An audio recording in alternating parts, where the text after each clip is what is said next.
Assalamualaikum warahmatullahi wabarakatuh. Halo, kami dari kelompok 2 dengan saya Sufani Aprilia. Saya Berlinda Yeni Putolo. Saya Liana Agustina. Di sini kami akan menjelaskan proses transaksi penjualan barang pada offline store. Selamat menyaksikan. Pengertian flowchart. Flowchart atau bagan alur adalah diagram yang menampilkan langkah-langkah dan keputusan untuk melakukan sebuah proses dari suatu program. Setiap langkah digambarkan dalam bentuk diagram dan dihubungkan dengan garis atau arah panah. Flowchart adalah sebuah diagram yang menggambarkan urutan langkah-langkah dalam suatu proses. Flowchart ini menggunakan simbol-simbol standar untuk mewakili berbagai jenis langkah seperti proses, keputusan, input, output, dan lain-lain. Dengan menggunakan flowchart, kita dapat dengan mudah memahami urutan langkah-langkah dalam suatu proses. Flowchart juga dapat membantu kita untuk menemukan kesalahan atau ketidakefisienan dalam proses tersebut.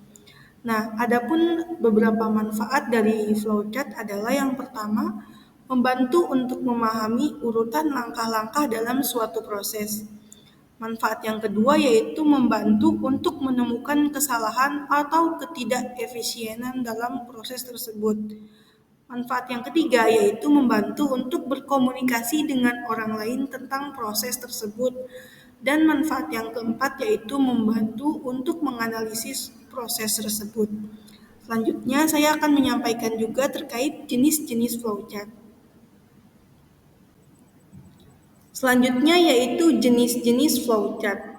Nah, jenis flowchart ini terbagi menjadi 5. Yang pertama ada flowchart dokumen.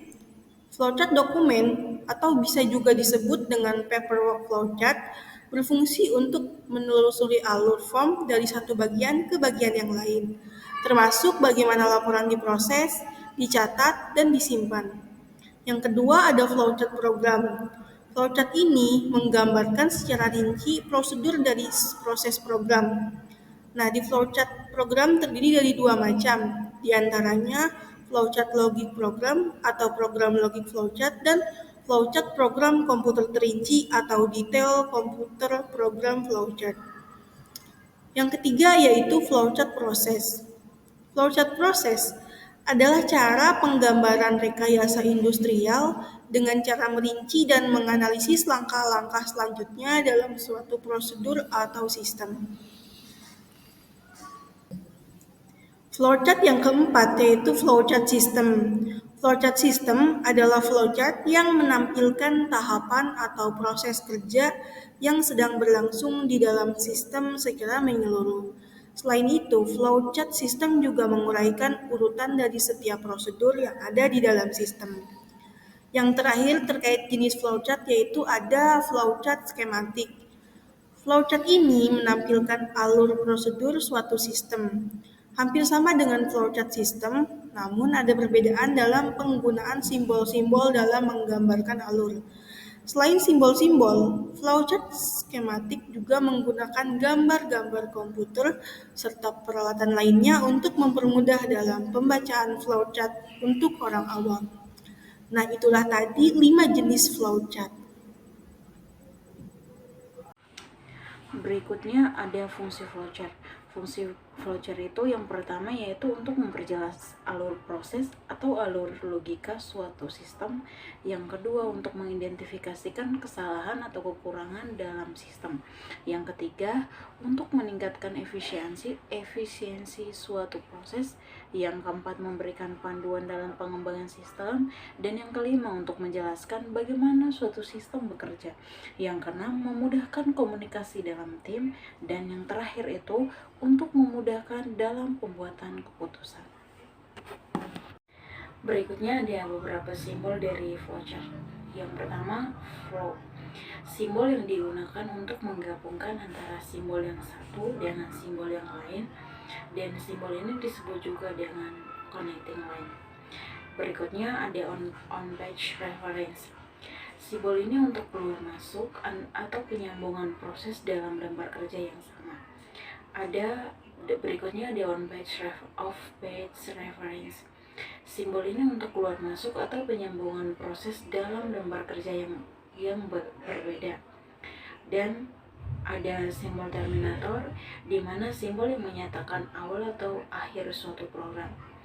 Dan berikutnya ada simbol proses, di mana simbol yang menyatakan suatu proses yang dilakukan komputer. Dan berikutnya ada simbol decision, di mana simbol ini yang menunjukkan kondisi tertentu yang akan menghasilkan dua kemungkinan jawaban, yaitu iya atau tidak.